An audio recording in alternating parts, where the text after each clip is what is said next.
حضرت عائشہ رضی اللہ تعالی عنہ نے بتلایا کہ ہم رسول اللہ صلی اللہ علیہ وسلم کے ساتھ بعض سفر غزوہ بنو المصطلق میں تھے۔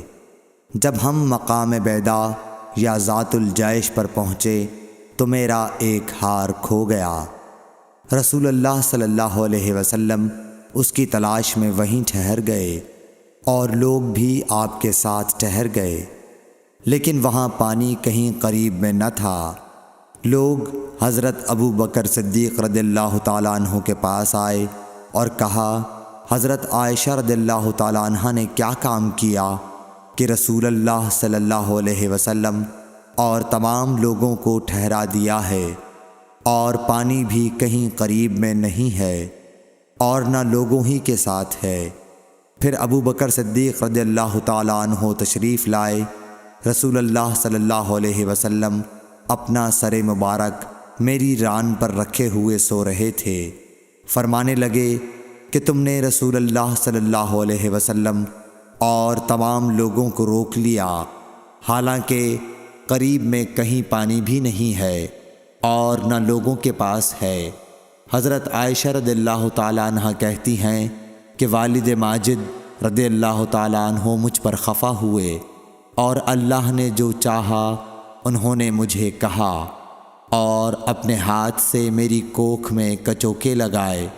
رسول اللہ صلی اللہ علیہ وسلم کا سر مبارک میری ران پر تھا، اس وجہ سے میں حرکت بھی نہیں کر سکتی تھی۔ رسول اللہ صلی اللہ علیہ وسلم جب صبح کے وقت اٹھے تو پانی کا پتہ تک نہ تھا۔ پس اللہ تعالیٰ نے تیمم کی آیت اتاری اور لوگوں نے تیمم کیا۔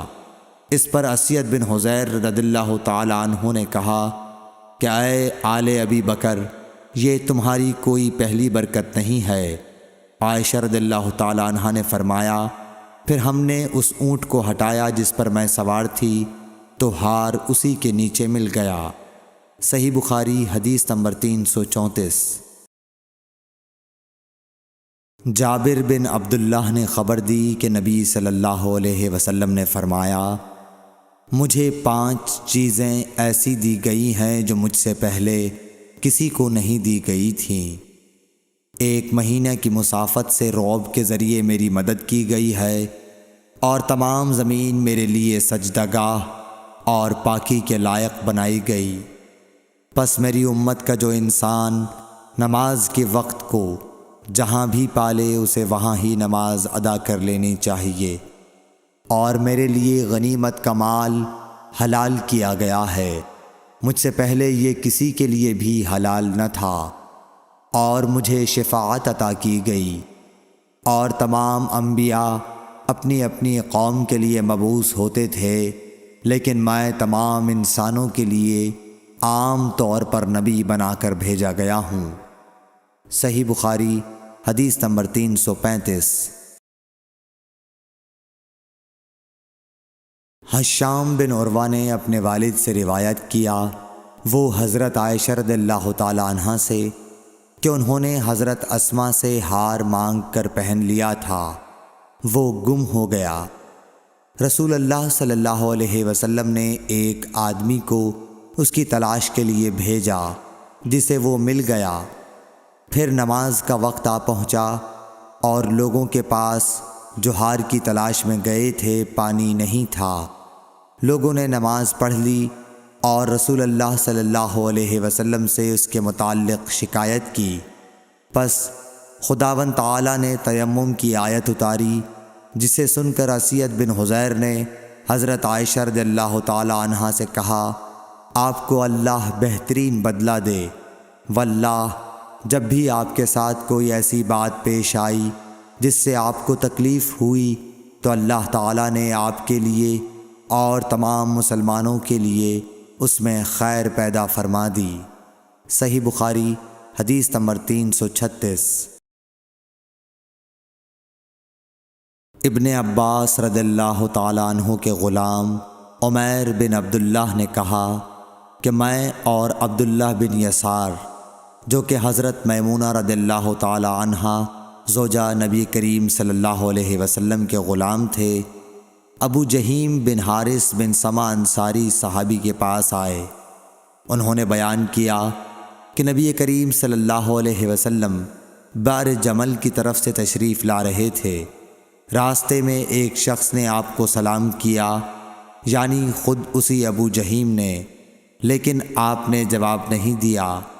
پھر آپ دیوار کے قریب آئے اور اپنے چہرے اور ہاتھوں کا مسح کیا، پھر ان کے سلام کا جواب دیا۔ صحیح بخاری حدیث نمبر 337۔ ایک شخص عمر بن خطاب کے پاس آیا اور عرض کی کہ مجھے غسل کی حاجت ہو گئی اور پانی نہیں ملا، تو میں اب کیا کروں؟ اس پر عمار بن یاسر رضی اللہ تعالیٰ عنہ نے حضرت عمر بن خطاب رضی اللہ تعالیٰ عنہ سے کہا، کیا آپ کو یاد نہیں جب میں اور آپ سفر میں تھے، ہم دونوں جنبی ہو گئے، آپ نے تو نماز نہیں پڑھی، لیکن میں نے زمین پر لوٹ پوٹ لیا اور نماز پڑھ لی۔ پھر میں نے نبی کریم صلی اللہ علیہ وسلم سے اس کا ذکر کیا تو آپ نے فرمایا کہ تجھے بس اتنا ہی کافی تھا، اور آپ نے اپنے دونوں ہاتھ زمین پر مارے، پھر انہیں پھونکا اور دونوں سے چہرے اور پونچھوں کا مسح کیا۔ صحیح بخاری حدیث نمبر 338۔ عمار بن یاسر نے یہ واقعہ بیان کیا جو پہلے گزر چکا، اور شعبہ نے اپنے ہاتھوں کو زمین پر مارا، پھر انہیں اپنے منہ کے قریب کر لیا اور پھونکا، پھر ان سے اپنے چہرے اور پونچھوں کا مسح کیا۔ اور نضر بن شمیل نے بیان کیا کہ مجھے شعبہ نے خبر دی حکم سے کہ میں نے زر بن عبداللہ سے سنا، وہ سعید بن عبد الرحمن بن ابزہ کے حوالے سے حدیث روایت کرتے تھے۔ حکم نے کہا کہ میں نے یہ حدیث ابن عبد الرحمن بن ابزہ سے سنی، وہ اپنے والد کے حوالے سے بیان کرتے تھے کہ عمار نے کہا جو پہلے مذکور ہوا۔ صحیح بخاری حدیث نمبر 339۔ ابن عبد الرحمن بن ابزہ سے روایت ہے، وہ اپنے والد سے، کہ وہ حضرت عمر رضی اللہ تعالیٰ عنہ کی خدمت میں حاضر تھے، اور حضرت عمار رضی اللہ تعالیٰ عنہ نے ان سے کہا کہ ہم ایک لشکر میں گئے ہوئے تھے، پس ہم دونوں جنبی ہو گئے، اور اس میں ہے کہ بجائے نفخہ فیہما کے انہوں نے تفل فیہما کہا۔ صحیح بخاری حدیث نمبر 340۔ حضرت عمار رضی اللہ تعالیٰ عنہ نے عمر رضی اللہ تعالیٰ عنہ سے کہا کہ میں تو زمین میں لوٹ پوٹ ہو گیا، پھر نبی صلی اللہ علیہ وسلم کی خدمت میں حاضر ہوا تو آپ نے فرمایا کہ تیرے لیے صرف چہرے اور پونچھوں پر مسح کرنا کافی تھا، زمین پر لیٹنے کی ضرورت نہ تھی۔ صحیح بخاری حدیث نمبر 341۔ عبد الرحمن بن ابزہ نے کہا کہ میں حضرت عمر رضی اللہ تعالیٰ عنہ کی خدمت میں موجود تھا کہ عمار رضی اللہ تعالیٰ عنہ نے ان سے کہا، پھر انہوں نے پوری حدیث بیان کی۔ صحیح بخاری حدیث نمبر 342۔ عبد الرحمن بن ابزہ نے اپنے والد سے، حضرت عمار رضی اللہ تعالیٰ عنہ نے بیان کیا، پس نبی کریم صلی اللہ علیہ وسلم نے اپنے ہاتھوں کو زمین پر مارا اور اس سے اپنے چہرے اور پونچھوں کا مسح کیا۔ صحیح بخاری حدیث نمبر 343۔ ابو رجا نے عمران کے حوالے سے کہا کہ ہم نبی کریم صلی اللہ علیہ وسلم کے ساتھ ایک سفر میں تھے کہ ہم رات بھر چلتے رہے، اور جب رات کا آخری حصہ آیا تو ہم نے پڑاؤ ڈالا، اور مسافر کے لیے اس وقت کے پڑاؤ سے زیادہ مرغوب اور کوئی چیز نہیں ہوتی۔ پھر ہم اس طرح غافل ہو کر سو گئے کہ ہمیں سورج کی گرمی کے سوا کوئی چیز بیدار نہ کر سکی۔ سب سے پہلے بیدار ہونے والا شخص فلاں تھا، پھر فلاں، پھر فلاں۔ ابو رجا نے سب کے نام لیے، لیکن اوف کو یہ نام یاد نہیں رہے۔ پھر چوتھے نمبر پر جاگنے والے حضرت عمر بن خطاب رضی اللہ تعالیٰ عنہ تھے، اور جب نبی کریم صلی اللہ علیہ وسلم آرام فرماتے تو ہم آپ کو جگاتے نہیں تھے یہاں تک کہ آپ خود بخود بیدار ہوں، کیونکہ ہمیں کچھ معلوم نہیں ہوتا کہ آپ پر خواب میں کیا تازہ وحی آتی ہے۔ جب حضرت عمر جاگ گئے اور یہ آمدہ آفت دیکھی، اور وہ ایک نڈر دل والے آدمی تھے، پس زور زور سے تکبیر کہنے لگے۔ اسی طرح بآواز بلند آپ اس وقت تک تکبیر کہتے رہے جب تک کہ نبی کریم صلی اللہ علیہ وسلم ان کی آواز سے بیدار نہ ہو گئے۔ تو لوگوں نے پیش آمدہ آفت مصیبت کے متعلق آپ صلی اللہ علیہ وسلم سے شکایت کی۔ اس پر آپ نے فرمایا کہ کوئی حرج نہیں، سفر شروع کرو۔ پھر آپ تھوڑی دور چلے، اس کے بعد آپ ٹھہر گئے اور وضو کا پانی طلب فرمایا اور وضو کیا اور اذان کہی گئی۔ پھر آپ نے لوگوں کے ساتھ نماز پڑھی۔ جب آپ نماز پڑھانے سے فارغ ہوئے تو ایک شخص پر آپ کی نظر پڑی جو الگ کنارے پر کھڑا ہوا تھا اور اس نے لوگوں کے ساتھ نماز نہیں پڑھی تھی۔ آپ نے اس سے فرمایا کہ اے فلاں، تمہیں لوگوں کے ساتھ نماز میں شریک ہونے سے کون سی چیز نے روکا؟ اس نے جواب دیا کہ مجھے غسل کی حاجت ہو گئی اور پانی موجود نہیں ہے۔ آپ نے فرمایا کہ پاک مٹی سے کام نکال لو، یہی تجھ کو کافی ہے۔ پھر نبی کریم صلی اللہ علیہ وسلم نے سفر شروع کیا تو لوگوں نے پیاس کی شکایت کی۔ آپ پھر ٹھہر گئے اور فلاں یعنی عمران بن حسین رضی اللہ تعالی عنہ کو بلایا۔ ابو رجا نے ان کا نام لیا تھا لیکن اوف کو یاد نہیں رہا، اور حضرت علی کو بھی طلب فرمایا۔ ان دونوں سے آپ نے فرمایا کہ جاؤ پانی تلاش کرو۔ یہ دونوں نکلے۔ راستے میں ایک عورت ملی جو پانی کی 2 پکھالیں اپنے اونٹ پر لٹکائے ہوئے بیچ میں سوار ہو کر جا رہی تھی۔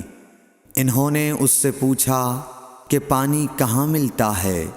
تو اس نے جواب دیا کہ کل اسی وقت میں پانی پر موجود تھی، یعنی پانی اتنی دور ہے کہ کل میں اسی وقت وہاں سے پانی لے کر چلی تھی، آج یہاں پہنچی ہوں، اور ہمارے قبیلے کے مرد لوگ پیچھے رہ گئے ہیں۔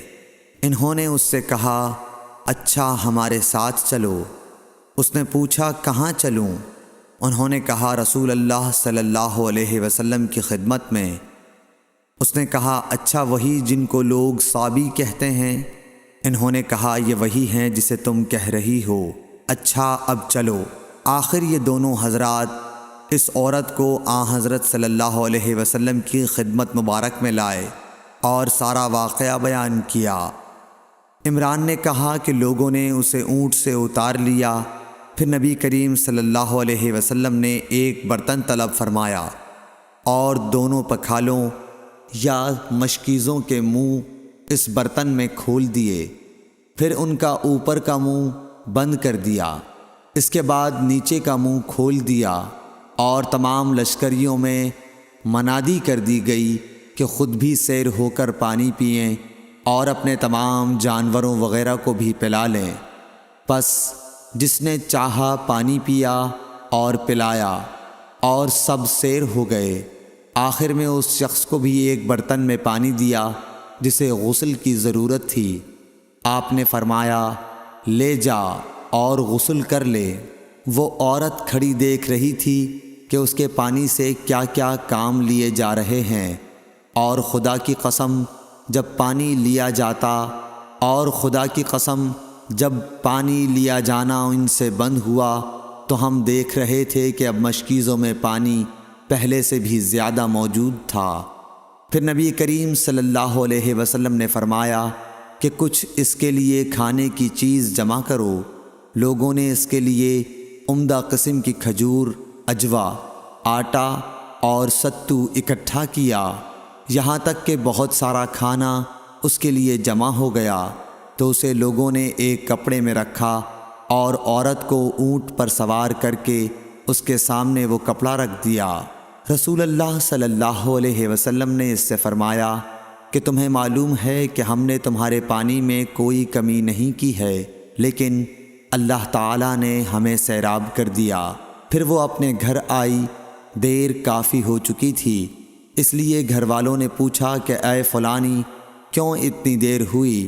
اس نے کہا ایک عجیب بات ہوئی، وہ یہ کہ مجھے 2 آدمی ملے اور وہ مجھے اس شخص کے پاس لے گئے جسے لوگ صابی کہتے ہیں۔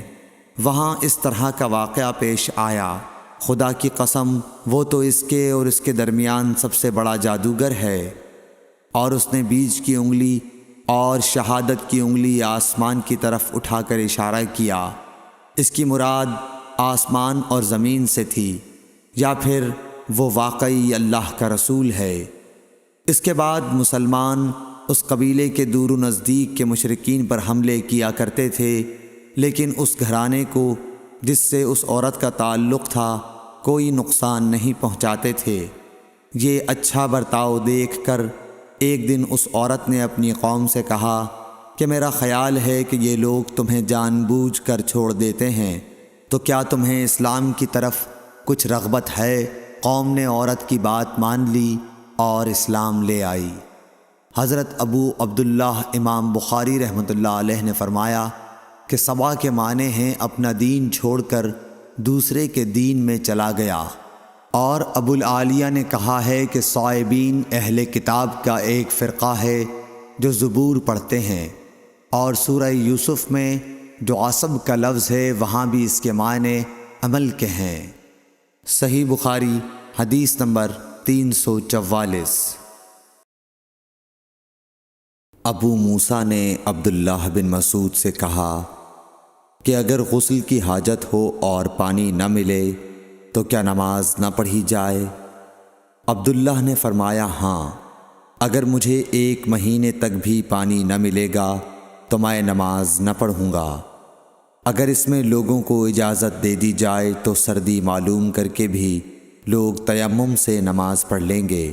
ابو موسیٰ کہتے ہیں کہ میں نے کہا کہ پھر حضرت عمر رضی اللہ تعالیٰ عنہ کے سامنے حضرت عمار رضی اللہ تعالیٰ عنہ کے قول کا کیا جواب ہوگا؟ بولے کہ مجھے تو نہیں معلوم ہے کہ عمر رضی اللہ تعالیٰ عنہ عمار رضی اللہ تعالیٰ عنہ کی بات سے مطمئن ہو گئے تھے۔ صحیح بخاری حدیث نمبر 345۔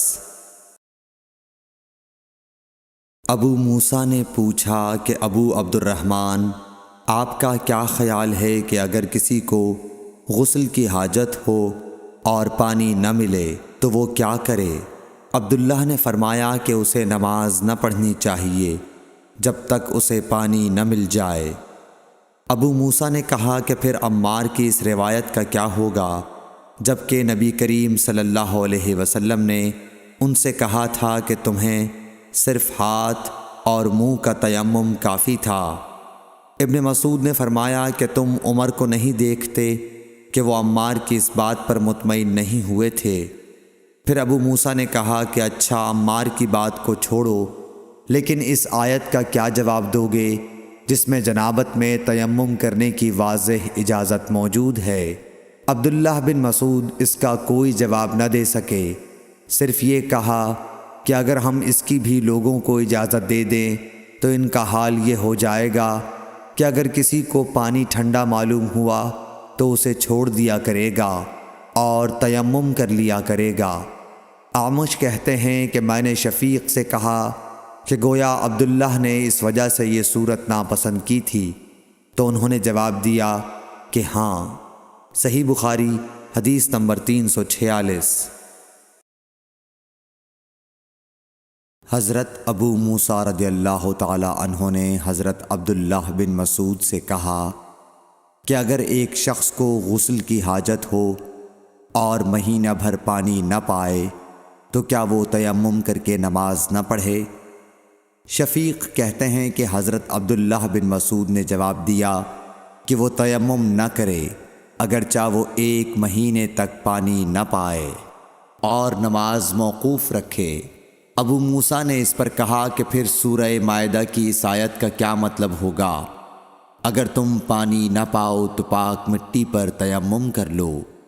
حضرت عبداللہ بن مسعود بولے کہ اگر لوگوں کو اس کی اجازت دے دی جائے تو جلد ہی یہ حال ہو جائے گا کہ جب ان کو پانی ٹھنڈا معلوم ہوگا تو وہ مٹی سے تیمم ہی کر لیں گے۔ اعمش نے کہا، میں نے شفیق سے کہا تو تم نے جنبی کے لیے تیمم اس لیے برا جانا؟ انہوں نے کہا ہاں۔ پھر حضرت ابو موسیٰ اشعری رضی اللہ تعالیٰ عنہ نے فرمایا کہ کیا آپ کو حضرت عمار کا حضرت عمر بن خطاب رضی اللہ تعالیٰ عنہ کے سامنے یہ قول معلوم نہیں کہ مجھے رسول اللہ صلی اللہ علیہ وسلم نے کسی کام کے لیے بھیجا تھا؟ سفر میں مجھے غسل کی ضرورت ہو گئی لیکن پانی نہیں ملا، اس لیے میں مٹی میں جانور کی طرح لوٹ پوٹ لیا۔ پھر میں نے رسول اللہ صلی اللہ علیہ وسلم سے اس کا ذکر کیا تو آپ نے فرمایا کہ تمہارے لیے صرف اتنا کرنا کافی تھا، اور آپ نے اپنے ہاتھوں کو زمین پر ایک مرتبہ مارا، پھر ان کو جھاڑ کر بائیں ہاتھ سے داہنے کی پشت کو مل لیا، یا بائیں ہاتھ کا داہنے ہاتھ سے مسح کیا، پھر دونوں ہاتھوں سے چہرے کا مسح کیا۔ عبداللہ نے اس کا جواب دیا کہ آپ عمر کو نہیں دیکھتے کہ انہوں نے عمار کی بات پر قناعت نہیں کی تھی؟ اور یعلی بن عبید نے اعمش کے واسطے سے شفیق سے روایت میں یہ زیادتی کی ہے کہ انہوں نے کہا کہ میں عبداللہ اور ابو موسیٰ کی خدمت میں تھا، اور ابو موسیٰ نے فرمایا تھا کہ آپ نے عمر سے عمار کا یہ قول نہیں سنا کہ رسول اللہ صلی اللہ علیہ وسلم نے مجھے اور آپ کو بھیجا، پس مجھے غسل کی حاجت ہو گئی اور میں مٹی میں لوٹ پوٹ لیا۔